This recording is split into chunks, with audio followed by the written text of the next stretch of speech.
Hi, John Cunningham, the Fire Chief and also the City's Emergency Management Director for the City of Brooklyn Park. I really want to thank you for logging in today. It is definitely not a tropical day outside today. If you've been following the weather, our temperatures are rapidly dropping across the entire state. It's potentially some record-setting numbers on the negative digit side. So for those thinking of a tropical vacation in someplace warm and thinking of palm trees like I am, this is might be a great time to start thinking about some vacation. But we wanted to reach out today to just talk about some severe weather safety. And one of the messages that we are communicating both internally to our own staff as well as to the public is to just limit your time outdoors. So whenever possible, please just stay inside.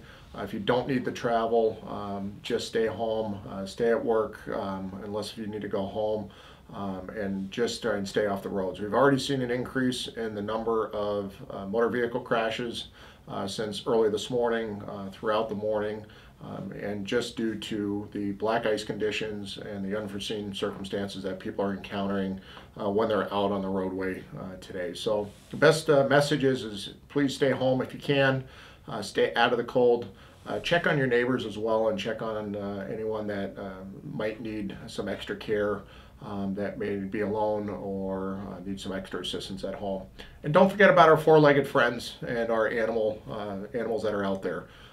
They don't necessarily have the same resources that we do, so when they're outside, keep them outside for a very short period of time and then bring them in as quickly as possible. So from the fire department standpoint, a couple things that we have done to be prepared for the weather that is moving in, that has moved in, but it's going to continue to get colder out.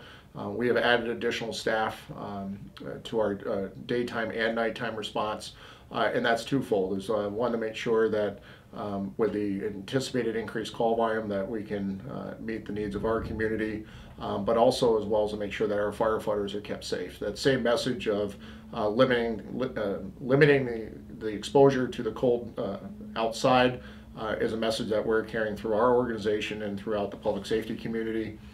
So whether it's a motor vehicle crash or a fire, we want to make sure that our firefighters are safe in the duties that they're doing each and every day, especially during this cold weather. So you may see some additional firefighters out there and some resources.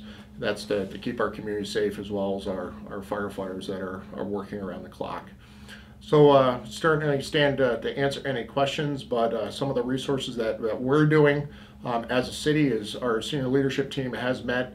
As emergency management director for the city, we've also partially activated our emergency operations center.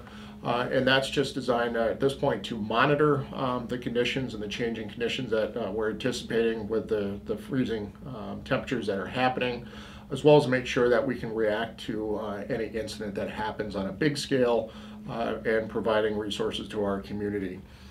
In addition to the Hennepin County Library System that's offering us warnings, our warming center, our community activity center off of 85th is also open from 6 a.m. to 10:30 p.m. and that's just a temporary location for people to get in from the elements. That if they find themselves cold, that they want to come in and warm up, they can come visit our great staff over at the Community Activity Center, and that'll remain open through 10:30 p.m. Throughout the next couple days. So we would certainly encourage anyone to stop in if they need to get out of the weather. From an emergency management standpoint, we are also meeting and working with our county officials on just communicating and keeping track of where this weather is and the impact that it has on providing services throughout our community. Well, we are meeting regularly. That's part of our job to make sure that we have access to resources in the event that we need them.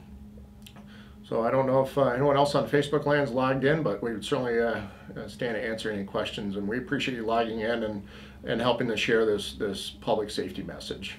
The more that we can help keep each other safe and to check on each other is important, especially during this severe weather. It's hard to believe that we go from one extreme to the other, but I'm looking at the calendar. I know that we're going to see some 80-degree weather not that far out. So we appreciate you logging in. As additional resources are made available, we will be sharing that on our social media pages. And our public safety partners with the police department and the fire department are working together hand in hand with our communications team to keep an eye on things as they unfold throughout the next couple days. And we're here to assist our community, and we take great pride in everything that we do. And I want to thank our staff for doing a great job in being out there to meet the needs of the community and answering those calls throughout the day as all of our public safety partners from police, fire, and EMS, and throughout the entire city community of helping our residents and our businesses and our visitors. So thank you very much for logging in, and we hope to hear from you soon, and check back later. We'll have updates throughout the day.